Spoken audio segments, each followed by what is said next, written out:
Hey, this is Dr. Mark Richard, orthopedic surgeon at Duke University. And today on Diamond Doc, we're going to talk about shoulder tightness. The repetitive nature of overhead throwing in baseball is unique among sports. It is a motion that is unnatural.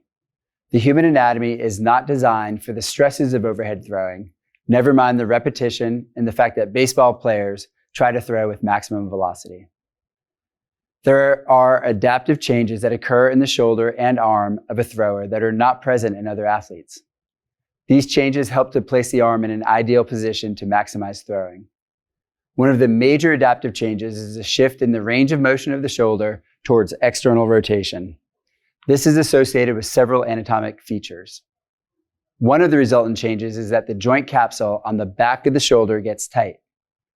Last time we talked about a torn labrum or a slap lesion from throwing. A tight posterior shoulder capsule is a risk factor for this injury. Similarly, ulnar collateral ligament injuries of the elbow are career-threatening injuries for many players. Posterior capsular tightness is a risk factor for that injury as well.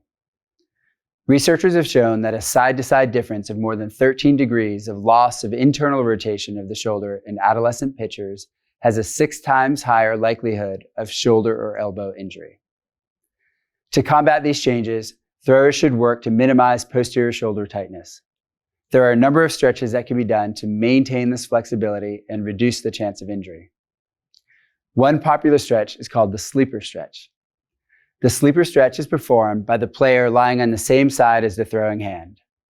The shoulder is abducted to 90 degrees and the player rolls 20 to 30 degrees towards their back in order to be in the plane of the scapula. The elbow is bent to 90 degrees, and then the non-dominant hand is used to passively internally rotate the forearm towards the floor.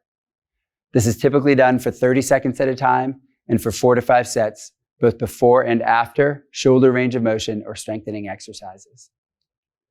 Researchers have looked at the ability of the sleeper stretch to recover the internal rotation loss that results from throwing.